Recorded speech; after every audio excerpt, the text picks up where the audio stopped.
Today's episode is sponsored by Nome Schoolhouse.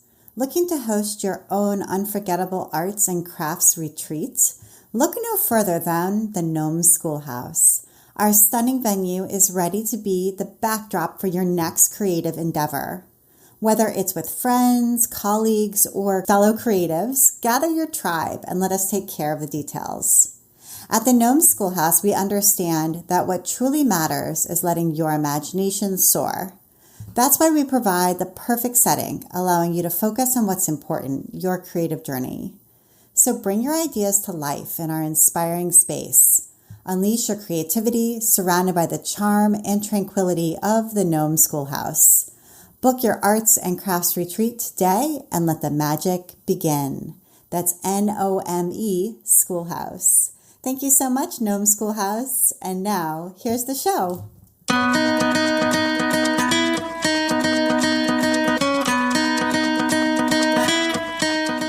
Welcome to episode 244 of the Craft Industry Alliance podcast. I'm Abby Glassenberg. Craft Industry Alliance is a community for craft professionals where you can strengthen your creative business, stay up to date on industry news, and build connections within our supportive trade association. Check it out at craftindustryaLliance.org. Today on the show, we are talking about creating a subscription box with my guest, Mary Granbenstatter. Mary is the owner of Needlesharp, a monthly subscription sewing box service that she founded in 2017 that offers curated garment projects as well as fabric and patterns. The company is a culmination of Mary's love of crafting in her youth, her knowledge of computers and design from her editing experience, and her invaluable experience in retail from Barnes & Noble. Every day, she feels like she's learning and improving as a sewist. Mary, welcome. Hi, thank you for having me. Excited to be here. Yeah, thank you so much for coming. Thank you for being a Craft Industry Alliance member as well. We super appreciate that. And I'm excited to learn about your background and how you came to found this beautiful business, Needlesharp. So let's start, way back when. Tell us about where you grew up and what your parents did for work when you were growing up. I was born and raised in Buffalo, New York, or just outside of it. It was an exurb, and now it's totally a suburb. And my mom was a high school English teacher for 40 years, and my dad was an iron worker in the industry around Buffalo. So It was a very, very low-key, normal suburban life, I guess. Yeah. And were you creative? I get the feeling you were really crafty as a child. I was. My mom always had projects for us. Like, we were constantly entertained with projects, and she was crafty. So it involved a lot of, I was trying to think of all the different crafts that I did as a kid, and I'm not sure I can remember all of them. It was origami and Sculpey and friendship bracelets and gimp or boondoggle or whatever. It's a regional term, lanyard. But yeah, I did basically anything that came in a klutz book. Learned to juggle. Oh, that's awesome. And did you really enjoy yourself during those? Because it's one thing for one's mom to sort of present you with all these projects, but it's another thing for you to actually feel like, wow, this is me. This is what I like to do too. Oh, no, I absolutely loved it. I remember my sister, her 6th birthday was an origami party. And I was 3.5 at the time and was so mad that I wasn't able to make an origami dog. And so I dedicated myself to be able to make this tiny little dog out of paper at 3.5 years old. And it was kind of every time I did a craft, it was to see if I could do it, to figure out the puzzle of it. Mm-hmm. And I mean, that continues to this day. Sewing is really, I describe it as a puzzle that you get to wear. So that's how I think of crafting. Yeah, I love that description. And I agree with you 100%. So did your mom sew as well? And did she teach you to sew? She didn't teach me to sew as a kid, although I played on her sewing machine. She used to make all her clothes in the 70s when she was a single lady teaching. She did every pattern except quick sew, because I guess quick sew doesn't fit people with big hips. And then growing up, she would make all our Halloween costumes. So we were, cats, and I was a bunch of grapes one year. She had to sew all the felt grapes together. But beyond that, she didn't teach me how to sew. She tried to teach me how to knit, and that didn't work well either. I think I learned better from klutz books than from my mom at that age. Yeah, no, understood. Okay. And so when you went off to college, were you interested in English like she was and wanted to, study that or something else? Oh, absolutely not. I went to college as a chemistry major. Oh, wow. I was a gigantic science nerd in high school. I was a chemistry major and a French major because I loved French. And then over the course of my freshman year, I realized that I did not want to be in a lab, and that kind of eliminated the chemistry major. Yeah, it's funny because when you're in high school, chemistry is one thing, and there's some lab work, but it's not quite the same as what college chemistry is going to involve. Exactly. I liked the ideas behind chemistry. I didn't like the practicalities of it, I think. And about that time, I downloaded editing software on my computer and started making trailers, just like in my free time in college. And that translated into becoming a film major with a focus on editing. And then when I graduated college, that's what I went to New York to do, to become a film editor. And when you say a focus on editing, what does that mean exactly? For those of us who've never really figured out what is film editing? What does that mean?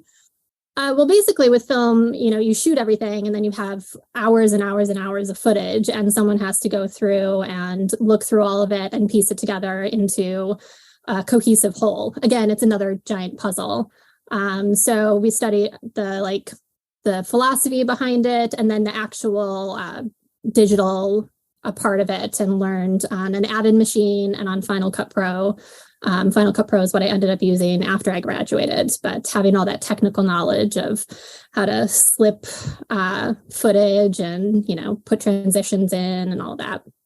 I see. But there is a philosophical piece of it because you're making artistic decisions along the way. Right. There's the idea that you always want to try and cut on action. So if someone looks right, then the camera moves right, and then you cut when they're turning their head so that you can see what they're looking at. There is cool. Sort of like a philosophy behind it. Yeah. Science. Yeah. Interesting. So when you graduated, it sounds like that's when you learned some of the other technology, I'm assuming through a job that you had. Yeah, it was the mid 2000s. So it was a lot of unpaid internships in New York City. And I was an intern on a few documentaries and a couple very tiny scripted movies. Okay. All right. And did you like doing that work? Because you're not doing it now. So I'm wondering whether you were at some point kind of I don't want to keep doing this. Oh, no, I really liked it. And I was slowly moving up and, going from the intern to the assistant editor. And I got to ghost edit an entire movie. And then the 2008 financial crisis happened. Right. So I was only just starting. I was about 2 years into the business and hadn't made all the connections that I needed to survive the financial crisis as a freelancer. So I was unemployed for a year. And that's when I started, just applying to be able to live, and ended up at Barnes & Noble, which I ended up falling in love with, which I didn't expect. I had worked retail before and hated it as a cashier. But at Barnes & Noble, they made me a bookseller where you got to fill in all the tables and, actually sell books to customers. And I really, really liked that part. Yeah, right. So, and were you a big reader as well in your life? Not at all, to my mom's chagrin. Oh, that's interesting. I joke that I'm very good at pretending I read a book. So I can have a in-depth conversation about For Whom the Bell Tolls, even though I've never read For Whom the Bell Tolls.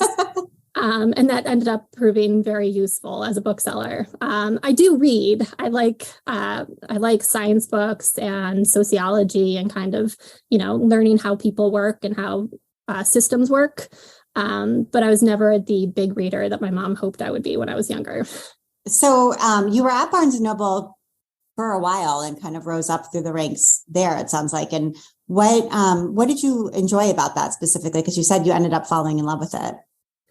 Yeah, so I started as a bookseller and I moved my way up to become, it's like a mid-level manager of two of the stores. And what I really liked was being able to, at the first store I started at, you had a lot of freedom to create displays.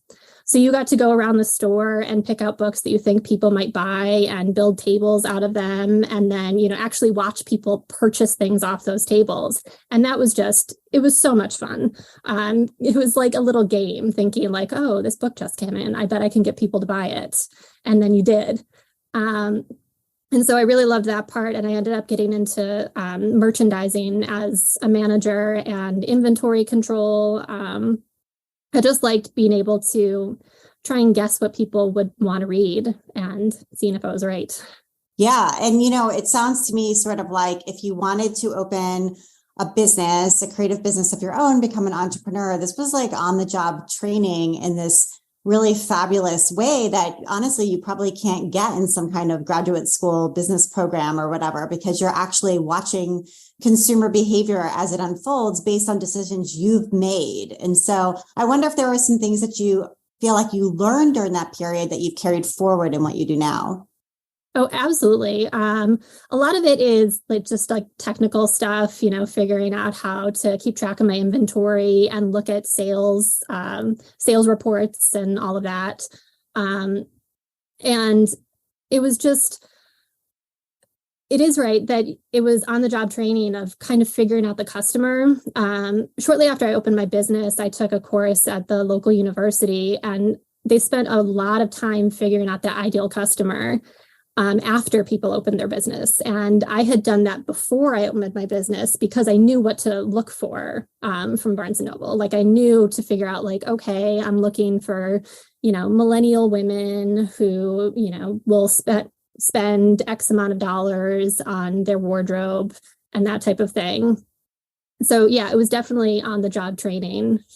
Yeah, absolutely. And yeah, I wonder too around customer service questions or any of that piece of it, because one thing a lot of people don't anticipate when they open a business, although it seems obvious, but is all the customer service. And people come into all kinds of people come into Barnes & Noble, and some of them are really angry or dissatisfied or making ridiculous demands on you as the person working there, et cetera. And so learning how to sort of manage that it probably would be valuable for being an entrepreneur as well. It's really true. And it was 2 New York City stores, so you get a lot of variety and a lot of stories to tell. I was very, very shy coming out of college. I didn't want to answer phones at Barnes & Noble. And finally, just through sheer persistence, you end up, answering phones and dealing with problem customers. And as a manager, that's especially what you deal with. I had one argument with a woman who was trying to get To Kill a Mockingbird, but not the one written by Harper Lee, and spent about 10 minutes trying to convince me it was the other To Kill a Mockingbird. And dealing with that stuff was fun and definitely helpful with running my own business.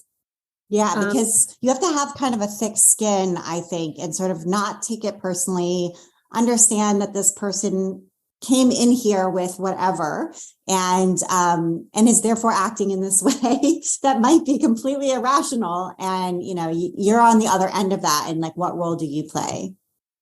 Yeah, I had one customer give me a really good piece of advice. And he said, you should never say, I'm sorry to a customer. You should say, I apologize. Because I'm sorry is saying that you did something personally wrong, whereas I apologize is well, something bad happened to you. I apologize that happened. And it kind of separates you and puts the onus on the business and not you personally. And that was incredibly helpful. Yeah, that's great advice. I love it. Okay, so how long in total were you there at Barnes & Noble? About 10 years. I think it was 9 years straight, but I had worked a year before when I was an unpaid intern in film. So 10 years total. I left in 2017 when I opened the business. Wow. So that was a really long stint. Did you miss the documentary filmmaking and the film editing and things like that while you were there? I did a bit. It becomes a matter of technology that the longer you're away from it, the harder it is to get back into it because the technology has advanced so much. And I still like editing, although it's funny, I have to do videos for the business and I'm like, ugh, fine, I'll go and do it. And then I'm a perfectionist about it because I know what good work looks like. So it's a bit of a double-edged sword there. And I still I still love movies and I still go and, watch documentaries and think like, okay, this was hundreds of hours of footage. I wonder what other stories there were, stuff like that. Yeah, absolutely. Okay, but when we got up to this point in your story where you're about to open your own business and leave Barnes and Noble, you don't yet know how to sew because your mom tried to teach you and it didn't really work. And so how did you actually come to learn to sew, and what was that experience like? So I was working at Barnes and Noble, and I cycle through hobbies. I'll do something for about 3 months and then lose interest in it. Back when in like 2011, I had a crochet business for like little amigurumi toys, just on Etsy when Etsy was first starting out. And I sort of got too much cramping in my hands to continue to do that. So I tried to find a different hobby. And I was looking on, I think it was Apartment Therapy, and I found a blog post that said, projects to sew this weekend. And I found a dress that I really wanted. And I had a wedding coming up, and I was going back to Buffalo to see my mom. And so I was like, okay, we're going to spend the weekend. You're going to teach me how to sew. So we, went to Joann Fabrics and got all this fabric. My mom made fun of me because I was going around picking things by color. And she's like, no, that's the wrong weight. Like, you have to touch the fabric. And ended up picking out a bunch of quilting cotton, which still worked for the dress, and sewed it on a 1970s Kenmore machine that only had straight stitch and zigzag stitch and no warning when the presser foot was still up, which became a huge thing as I had to rip out all the stitches every time I didn't put the presser foot down. But yeah, we made this dress, put in an invisible zipper without an invisible zipper foot on my first ever attempt at sewing a thing. And I can still wear the dress. I wore it last October when I went to Camp Workroom Social. But made that, went back to New York City, bought a sewing machine, the cheapest one I could find that would still do everything in case it was just like a 3-month hobby that I would lose interest in, and fell in love with it. I guess the rest is history. Like, it just became a bit of an obsession for me. Yeah, it kind of hits a lot of the things it sounds like you enjoy, sort of the puzzle and I don't know, something about the methodicalness of it or something. I'm not sure if you can identify what is it about this one that made it stick when the other ones would come and go. I think the usefulness helped because I was making the amigurumi toys and I still have like a whole bunch in my house that I guess I can like give away now, but like you end up with all this stuff that you can either sell or just like put in a corner. But with sewing, and especially with sewing clothes, everything I make, I can use and wear and display, on my person. So that really, I think, was part of it. And yeah, the meditative part of it is really nice that you just kind of like zone out, you're doing one task in front of another. It's definitely good for my mental health. Yeah, I'm a person who's always in a rush. And so, which is generally good in that I get a lot done, but sometimes can be bad because the attention to detail cannot be there. And I find sewing to be great that way because you have to slow down. As you said, you have to do one task in front of the other. And if you do it wrong, you have to take it all out and do it again. And so you need to double check, like, am I sewing the sleeve the right way? Or did I cut 2 left sleeves or whatever it is? You have to be very careful. And for me, that is very psychologically helpful. And I also really resonate with what you're saying about craft being useful, which is what I love about craft versus art, where I used to take a lot of art classes and I'd have all these paintings and it was like too many paintings. But the nice thing about craft is that what you make, you can use. If you carve a spoon, you can use it when you make dinner, or if you make clothes, you can wear them. And there's something so practical and satisfying about that application of art. Yeah. And I would get ideas in my head. Living in New York City, like, you're surrounded by people with excellent fashion. And I think being there just really kind of focused what I wanted to wear and my own personal style. But then I would get something in my head and I wouldn't be able to find it in stores. And being able to make it and not worry about if it was in fashion or not was great for me. I spent like 6 or 7 months trying to look for a pair of red jeans and couldn't find them anywhere. This was before I knew how to sew. And if I had known, I could have just gone to Mood, bought some red denim and made red jeans. So now I get to satisfy that itch right away. Today's episode is sponsored by the Nome Schoolhouse, and here is a message from the Nome Schoolhouse. Are you in need of a getaway, a place where you can relax, learn, and unleash your creativity? Look no further than the Nome Schoolhouse, your perfect retreat destination. Nestled in the heart of North Dakota, the Nome Schoolhouse offers an extraordinary experience for those seeking a unique escape from the everyday chaos. Step into a world where beauty, tranquility, and inspiration intertwine. Picture this, a beautifully restored schoolhouse surrounded by vast farmland as far as the eye can see. It's a sight that will take your breath away and transport you to a place where time slows down and your imagination runs wild. At the Nome Schoolhouse, you can connect with nature and meet our friendly sheep and alpacas as they graze peacefully in the fields. Experience the joy of communing with these gentle creatures and witness their playful interactions. Seeking a space to work on your own creative projects? Look no further. Our spacious schoolhouse provides the perfect environment for you to delve into your artistic endeavors.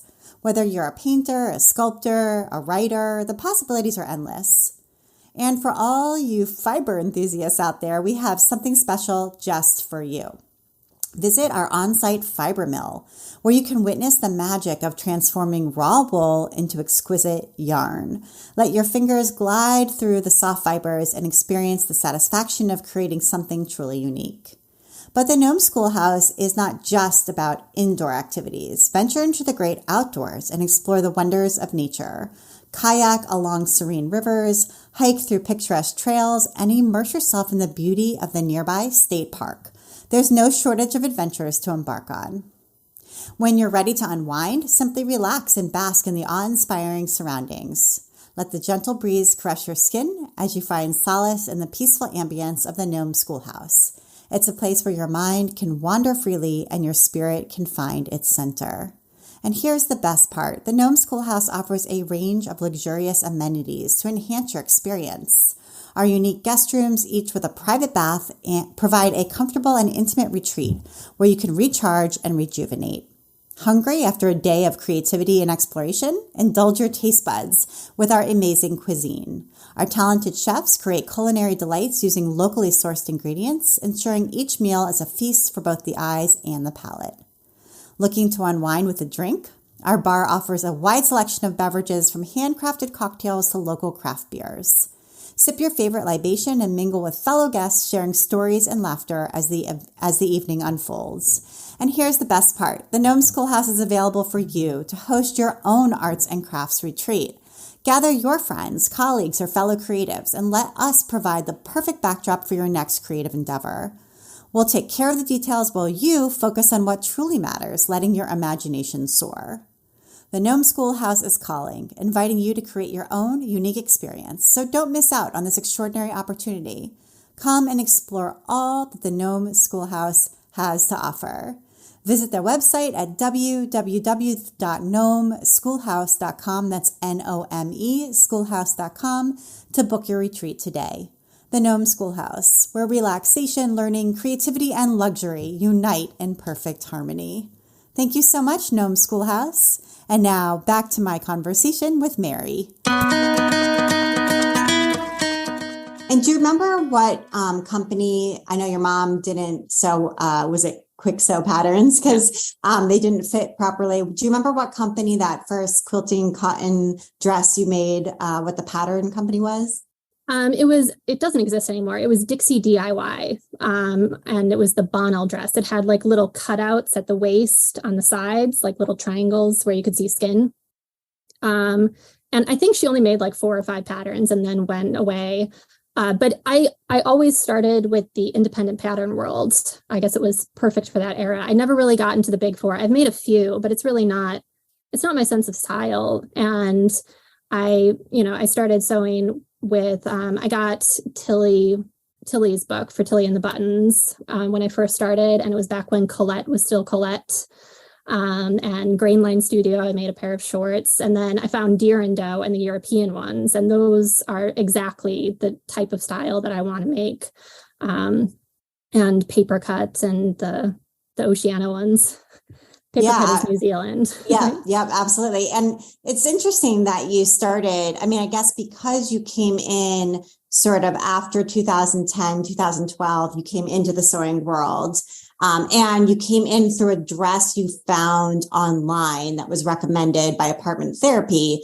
I could see how your first patterns would be independent pattern companies. And I find that to be very interesting because I think a lot of people, when they first come in, but maybe it was sort of prior to that period, come in with Big Four patterns and going to Joann because that's what they know. Like when you think of a sewing pattern, you think of the envelope with the tissue and the cabinet. And if you think of fabric, you think of going to Joann because that's like the big box, well-known place.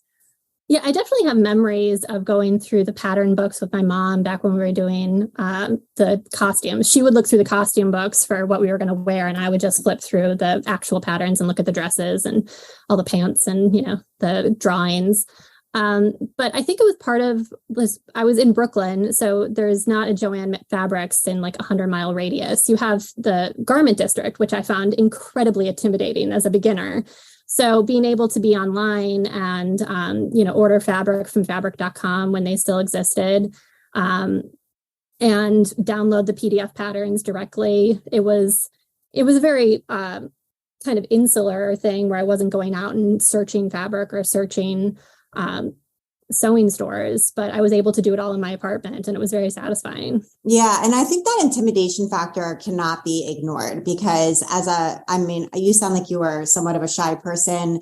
I'm definitely a shy and introverted person. And I know that for years, I was afraid to go up to like the cutting table, even at Joann, because I didn't know what to ask for and I didn't want to look stupid. So I just didn't go at all. And I would only buy like things that were already cut, like from the remnant bin or something, because I didn't know what to say, how much I really needed and that sort of thing. And so I was intimidated by that whole process. And because I didn't have anybody to teach me, it was like you're left alone. But the nice thing online, right, is that there's all this information and you can figure it out and get the recommendations that you need, right from your computer and then order online. And so it sort of takes away that intimidating feeling that some people, myself included, might have.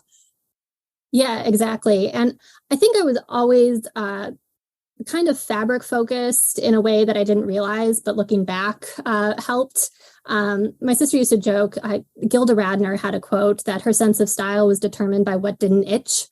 And that was exactly how I grew up. Like if it was at all itchy, I was not going to wear it. So I was aware as a child that I didn't want any polyester. I couldn't have any wool. And so I was always kind of cognizant of the content of what I was wearing and how it felt. And so that helped when I was looking for fabric. I was like, okay, like I know that I like a cotton shirt. I'm going to have to look for a cotton poplin, and that would eliminate everything else that I wanted for it. So it was kind of being a very fussy kid helped me in the end. And so it sounded like you fell in love with sewing, and that doesn't necessarily mean that you need to turn it into a business. You had a crafty business previously, and so maybe, at that juncture, you could have probably felt like, oh, I don't want to dive into that whole thing again. I'm just doing this as a hobby. And, maybe I don't want to work at Barnes and Noble anymore, but I can go get another sort of job. But what made you decide that this was actually going to be something you wanted to pursue as a business? It was sort of a culmination of things. I was, I think, 35 years old, and my boyfriend at the time had gotten into grad school. So he was going to leave New York City, which meant that I was going to have to move apartments in New York City and try and live by myself on a Barnes and Noble salary. And I kind of reached the peak of what I wanted to do at Barnes and Noble. I wasn't going to advance any further on the retail side, and I wasn't getting hired on the corporate side. So I had a moment of like, okay, we're at a crossroads. What do you want to do? And I thought of that, if you had $1 million and could do anything you wanted, what would you do? And it was always open a craft store. Like I thought about it way before I even was at Barnes and Noble, I think. back when I was, learning how to knit after college. And so I knew that I wouldn't be able to open a brick and mortar craft store from what I had in savings and, what I could do. And so I decided to go online and find a niche that hadn't really been tapped. And the subscription box model really was not covered in sewing. I think there was just Sew Haley Jane. And at that time, she was only in the UK. So I was like, okay, there's something here. And I've been doing Blue Apron for a while, even though I know how to cook. I just want someone to send me a box of produce. So it all kind of came together into the idea for Needle Sharp. And I was like, okay, I'm 35. If I don't do it now, I'll never do it. Like, this is the time to try. Right. So I guess my question would be, if you noticed that nobody had done the subscription box and sewing for garments in the US, for the US market, was there a reason for that? In other words, I didn't have that thought. Sometimes, right, you might not have had that thought then, which is good that you didn't, but I feel like sometimes there is a reason why someone hasn't decided that this is a good idea. So is it more complicated than you expected, I guess is the question. Oh, absolutely. I went in very naively. But I did at the Barnes & Noble I was at, there was a man who had worked for Fortune 500 companies and then retired and decided to work at Barnes & Noble, just kind of like because he still wanted to work. And so he had this great wealth of business knowledge, and I gave him the idea. And I was like, it's either it's not being done because nobody's done it yet, or it's not being done because it's already been tried and everyone failed and I just don't know about it. So it's one or the other, but do you think this is a good idea? And he was like, yeah, I think there's something there. So I, got my website domain. I started making a website on Shopify with my editing knowledge, I guess. I had some graphic design from that and went in completely naive. Like, I had no idea about SEO. I just thought, like, if you build it, they will come. And then you open it and you get one hit and you're like, oh no, that's not how that works. Oh my God, it's so disappointing. And it's also like confounding. You're like, but I built the website and it's pretty. Like, why don't I have not even no customers, but no visitors to this website? Like, what is going on? It's really frustrating. Yeah. So it was a huge learning curve that I didn't know that I had to learn. So the first, God, I would say like 2 years, but it's probably, I'm still learning. But it was definitely like getting on Instagram and trying to build from a completely zero Instagram following, because I had never really done anything for myself. It wasn't a platform that I was on. And to my delight, I discovered there was a huge sewing community there. But yeah, I was building from scratch entirely, just like on a hope and a prayer. Yeah, absolutely. So you knew it was going to be a subscription box, you knew it was going to be focused on garment sewing from the start. What was the first product? Like, what was it what was the first box, or was it a kit, or like what was the first thing? My eyes were bigger than my stomach. I decided, okay, we're going to start out with 3 boxes, and into each box you get 3 choices of fabric. So now we're up to 12 fabrics for the first box. And then you had to get all the notions and the patterns and everything. The first box was a wiggle dress. And I had a pattern from Sew Over It and one from Colette when they still had paper patterns. And I think a Grainline Studio one. And I think I sold 10, 11, which for the first box wasn't bad. And then I did pencil skirts was the next one. I think t-shirts were the one after that. Every box has a theme, and then you get to pick your fabric. The big thing that I wanted to distinguish myself from the other subscription boxes is I knew that if you're just getting a box of like sewing products, the way you would with like one of those beauty boxes, you're really going to tap out very quickly, because there's only so many times you can receive a thimble and a seam ripper and some other thing that says sewing on it. So I wanted it to be a box where you knew what you were getting and you knew what you were creating. And that's where the themes came in, and you got to eliminate the analysis paralysis. You only got 3 fabric choices. So at least it made it a little more accessible to you. You can be like, oh yeah, I like that pattern and I like that fabric. I'm done. Right. And in that way, it's interesting. It's sort of like Stitch Fix, like, you're going to be getting these garments in the mail with that, subscription service. And in some of those, not Stitch Fix, but some of their competitors, you're able to sort of preview them online and make a couple of choices like, oh, I never wear shirts like that and I don't want that one, but that one looks interesting, so kind of preview, but then it does take away the analysis paralysis of saying like, oh, I don't even know what I want. Here's these pre-selected things and it's going to come to you. And now you're going to have nice clothes, so like this box is going to come to you and now you're going to have a project. There was some choices involved. Did you have too many choices available in the beginning and like narrow that down? Or, has that been a learning process, the sort of level of choice, the amount of choice that people have? It's actually stayed pretty the same in terms of each product. It's always, you pick your pattern and then you have your 3 fabric choices. I did actually expand. In the first year, I added a curvy box because I wanted a box that was always inclusive up to size 30 at the time. And I ended up eliminating that box this year because there are so many pattern companies now that go up to size 30. I can just have, the 3 boxes and then one always be inclusive. I didn't have to have a separate box.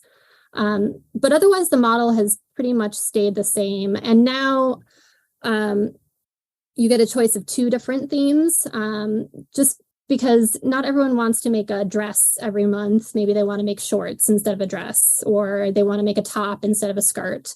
So I have a new theme that's never been done before, and then a tried and true theme of one that I'm kind of reprising. So if you missed it before, if you hadn't been a subscriber, you can still get it. And I wanted to highlight what you said earlier about a sewing box that contains a bunch of notions and supplies that's sort of similar to one of the beauty boxes. And the issue there being that people don't need more, and so they cancel. And so that's one reason why people cancel subscription boxes is because they already have too many things. And another one is because they haven't used it. So that can be an issue as well. Like I'm in a neighborhood Facebook group, and there's a lot of moms in there, and they, give things away that they don't need anymore and things like that to the group. And there's often people in there with kiwi crates. I don't know if you know what that is, but it's like for children's projects, like your mom probably would have liked it back in the day. But, they'll say, and they'll show a picture and they're like, here's 12 of them and they're unopened. Does anybody want them? And it's like, wow, like you got that for a year and never did the project.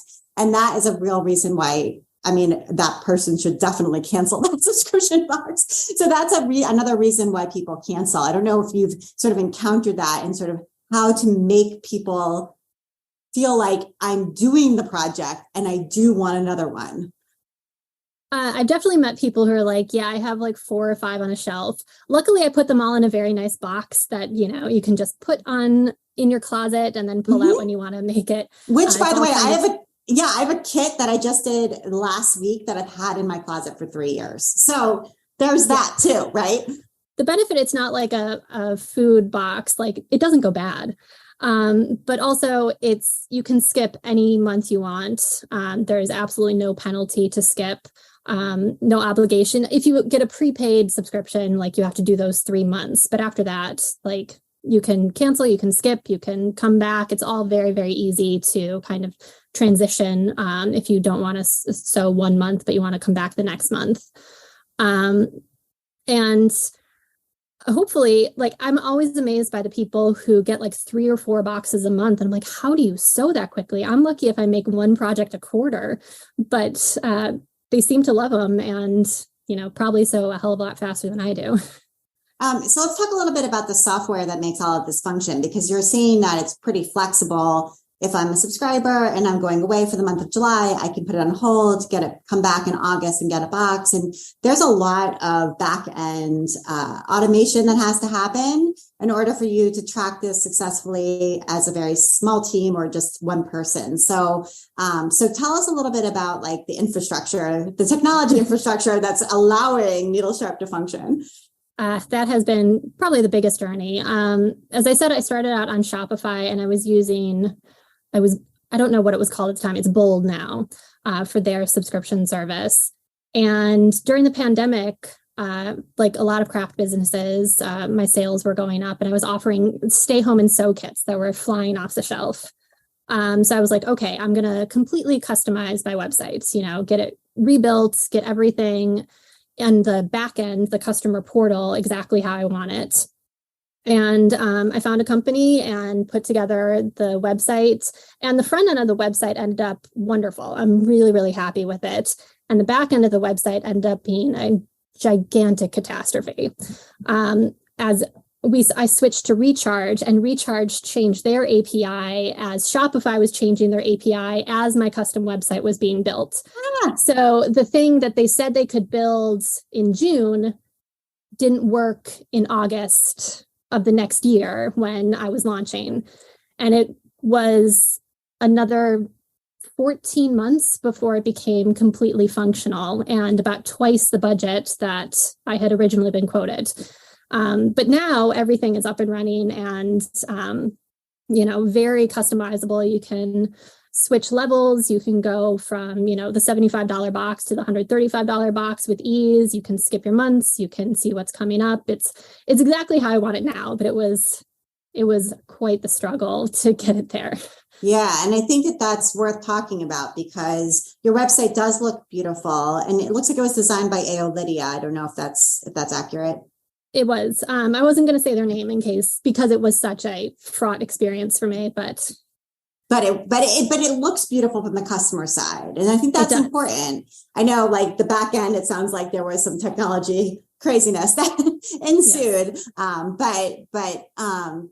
I think that the trustworthiness from a consumer point of view, when you look at it, is really high. Like you look at it and you think, this is a really solid company. I trust putting my money here. I know I'm going to get my product. The product looks really beautiful. And that attention to detail is there. And it just seems professional, I guess, and well-designed. It does make it seems like a company that has like 15 employees and not just me in my house with a whole bunch of fabric nearly falling over on me. Yeah. Do people think that sometimes when they email you? They do. I did hire a VA to help me with customer service. So now there are two people and they can, separate Mary from the VA. But yeah, I would definitely get complaints of like, why aren't you offering free shipping like Amazon? I was like, well, Amazon is way, way bigger than I am. I think it also, I know a lot of people do this. I talk about the business as we. So whenever I reply, it's like, we look forward to hearing from you, even though it's just me. There's kind of like the royal we to it. Well, that's because you have ideas for the future, ambitions. Exactly. So that's totally fine. And then one of the other things that a lot of subscription box owners end up offering is replenishment, because sometimes somebody gets the pattern for these pants and it comes in the March subscription box and they love it. And then they make the pants and then they want a pair for the fall or for the winter in wool or whatever it might be. And so they loved the fabric they got from you. And then they want to replenish the kit with more and maybe different or maybe the same. And they want to make something similar again. So, was that something you offered right off the bat, like the ability to buy fabric directly? Not for that particular reason, but yes, I always had the fabric and patterns because for a lot of wholesalers, you have to buy a certain amount to get the fabric, and you're buying it before you know how many you're going to send out. So I was ending up with a lot of inventory that I wasn't using in the boxes and I needed to get rid of. So I opened up the fabric store to sell off, if you had to get a 15-yard bolt, but you only sold 12 yards in the boxes, you want the consumer to be able to get those last little pieces. And the same with patterns. Or what would happen is you have someone cancel at the last minute and you don't want to be, if it's the first time they're doing this and they're a loyal customer, you're like, okay, yes, you can cancel. But then you end up with the pattern and you want to sell the pattern. Instead of just sitting on a whole bunch of inventory. So that was always part of it. And then I started doing standalone kits in addition to the subscription boxes. So If I had a lot of fabric left over from the subscription boxes and a few patterns, I would put together something kind of like you could try the kit and see if you like the concept before you subscribe. Yeah. And as I there's said, those there are did people out really there well. there's people out there who just don't want a subscription. Like they just, Yeah. they refuse to have anything that like renews. They don't want that. A kit is much more appealing for them for whatever reason, or they just want to buy one gift for one person and that's it. Right. And for me, it was, I had an idea, but I didn't have 3 other patterns to complete a theme. So I was able to just offer like this one really lovely pants pattern or a dress that I liked, but didn't have anything else to go and create a full monthly theme out of it.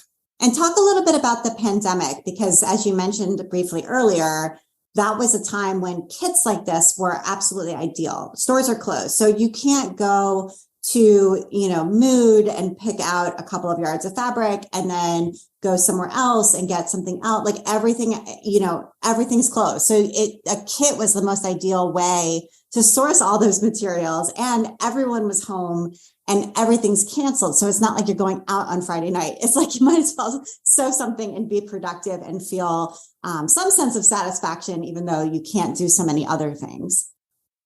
Yeah, I did. You spent the first like 3 weeks of the pandemic lamenting like, oh God, things are going to be closed down for a while. And then you're like, okay, now how can I go back to my business and kind of come out of it in some productive way? And in April, I did stay home and sew kits. And I think I did a skirt, a pair of pajamas, and a t-shirt, and sold out of the pajamas and the skirt in the first day. They just flew off the shelves in that early time. And I kept doing the kits. Every month I would introduce a new kit. And as the world opened up, they started selling a little bit less, but they're still, a key part of my business. And I've turned it into a quarterly capsule wardrobe. So I did a winter kit and picked 5, or winter capsule and did 5 patterns and paired them with fabric and launched them in January, and then did another one in April. And then we'll do another one in June. So if you don't want to do the subscription, but you want just everything prepared for you, those are the ones to go for. And it all comes back to the tagline for the company is be so delighted. Like I want you to open up the box and have it be like a gift that you gave yourself. And then you get the gift of the project, and then you get the final result of the garment. So it's like a dual gift. And let's talk about that unboxing experience. So that's really an important part of this, that when it arrives, you feel delighted. So how do you make that person feel that way? What is the unboxing experience like? Well, I have custom boxes designed with the designs that I had for the website. So they kind of mirror that. Custom tissue paper, and closed with little stickers, so it opens up like a present. Each kit has a piece of candy to give you a little boost. All the notions are packaged up in a nice little bag. For the subscription boxes, each one comes with a surprise. So I've featured other people's little kits. Like there was a cross stitch and a matchbook that I found, bookmarks. Again, not to go overboard on the notions, but, a notion that I think you wouldn't buy yourself, like silicone finger covers or thimble or bobbin holders or something like that. The past month in June, it was ice dyeing kits. So something extra to surprise you. That's lovely. Everybody loves a surprise. And when it comes to sourcing, especially I'm thinking for the patterns, you can set up a wholesale account with most independent fabric and pattern companies on their website and place your order. There might be a minimum, but you could probably cover that fairly easily. But when it comes to sourcing fabric, that is a whole other situation. And I know people who go to LA and buy, sort of offcuts or buy from jobbers and that sort of thing. I don't know how you figured out the sourcing aspect for fabric. Well, I started the business when I was in Brooklyn, so I did have access to the garment district and the fashion guidance that was there. There's a an expo that comes through every or twice a year for smaller brands. If you want like 15-yard rolls instead of 500-yard rolls. And I've started going to that. I go during the pandemic, I didn't go, but I was going twice a year in January and July. And you form relationships with some of the wholesalers. There are a few key ones that I hold on to, Telio, and there's another one called Gordon, which I know sources. I think Caroline from Blackbird Fabrics, I think she used to work for them. They're based in British Columbia. And so I have those, Robert Kaufman as well. And then living in Buffalo, I have access to New York City, so I can go there twice a year. And I can also go to Toronto and source the Canadian wholesalers up there. I can't do the jobbers though, because I need a consistent reorderable fabric. It can't be like fashion dead stock that I offer it in a box and then, oh no, I sold 40 yards, but they only have 25. Now what do you do? Right. So it has to be something that is in stock and reorderable. Right. Absolutely. Okay. Any other final lessons before we get to your recommendations or advice for people who are thinking, I've always wanted to run a subscription box, maybe not for garment sewing, but for my own thing. It seems intimidating. What do I need to know? I think the biggest part is getting the systems in place of how you're going to get your supplies every month and how you're going to put them all together, get a system of keeping track of the orders and knowing how much you're going to buy. I luckily am a little obsessed with Excel spreadsheets and built an entire database in Airtable. So I have a pretty intricate system of you order a box and I know that I need 2 yards of fabric and one spool of thread and so many buttons and all of that. And I'm able to put it all together in the final piece. But getting all that and getting it all organized, I think is the biggest part for subscription boxes. Yeah, absolutely. Organization systems are hugely important. And also down the road, should, Needle Sharp go from being just you to being a we, meaning a much larger company, and you wanted to sell it, having those systems there, being able to pass that along is important. Or even if you wanted to take a break and go on vacation, or for whatever other reason you needed to take some time off, systems are super important to be able to, for any business to function, but especially it sounds like for a business like this. Yeah. And that was definitely something that I learned at Barnes & Noble, because as a manager, I was in charge of inventory ordering. I was the manager who did all of that and the one who, kept track of the boxes that had to go out for the next Tuesday. So it was definitely on the job training for that. Yeah, absolutely. And good one too. That's great. So I want to make sure we get to your recommendations, if that's okay with you. And one of them is baking. You were saying that you are a good cook, but an average baker. So what have you been working on with baking? I only myself. So baking is always fun because you end up with 12 cookies and then I guess you eat them all yourself. But I've been trying to bake some bread. Making pita has been my most recent project. I found one recipe that didn't work and didn't create the little pocket in the center, but another one that involved more time. And I finally got pocket pita. Yeah, that's exciting. We have a sourdough starter. His name is Fred the Bread. And we made him probably, April, May 2020, and he's still going strong. And it's really my son who's taking over, but it's great because I love having fresh bread. What is better than fresh bread right out of the oven? So we just had it this weekend and it's great. Yeah, it's so good. So I think that's another pandemic project for a lot of people that hopefully stuck around. And you've been doing English paper piecing. I love English paper piecing. And for people who sew, but don't want to be tied to the room where their sewing machine is, English paper piecing is the ideal project. Yeah, it goes against the usefulness thing. I'm not sure. I'm just making a whole bunch of hexagons and I'm not sure what I'm going to do with them, sewing them into placemats or something. But I like the repetitiveness of it. And, I'm probably doing it wrong, but I find it calming and they don't have to look nice. Yeah, it's so fun. It's less perfectionist than when I'm trying to make a garment for myself. And they are useful in the end. I made a cover for the book where I write down our weekly meal plan. Like I write down what we're going to eat that week. And I made a English paper piece cover for the book. Now, does the book need a cover? Probably not, but there are ways to use them besides placemats if you really want to. I figured out a couple, but and then Boy Genius as your last recommendation. Yeah, that was my topical cool girl thing. I spent the pandemic listening to Phoebe Bridgers and Fiona Apple. I think I'm a Fiona Apple evangelist. And so Phoebe Bridgers has her super group with Lucy Dacus and Julian Baker, and they just came out with their first full album, I think last month. So I've been listening to that nonstop. Okay, so this is for us to get on Spotify so we can make sure we tune in. I haven't listened, so I will give it a try. So Mary, thank you so much for taking the time to be on the Craft Industry Alliance podcast. It was great talking to you. Thank you so much for having me. This was fun. And you've been listening to the Craft Industry Alliance podcast. I'm Abby Glassenberg. Today's episode was sponsored by the Nome Schoolhouse.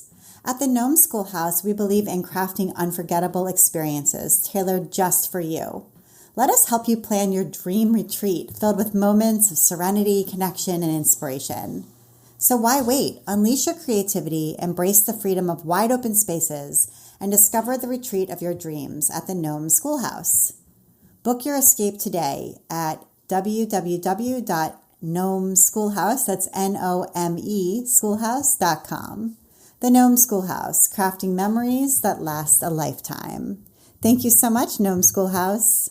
Craft Industry Alliance is a community for craft professionals. When you become a member of Craft Industry Alliance, you get in-depth coverage of craft industry news, the opportunity to connect with fellow professionals for advice and support, and access to an educational library filled with ideas, tools, and resources to help you as you build your business. Join us at craftindustryalliance.org. Thank you so much, and I'll see you next time.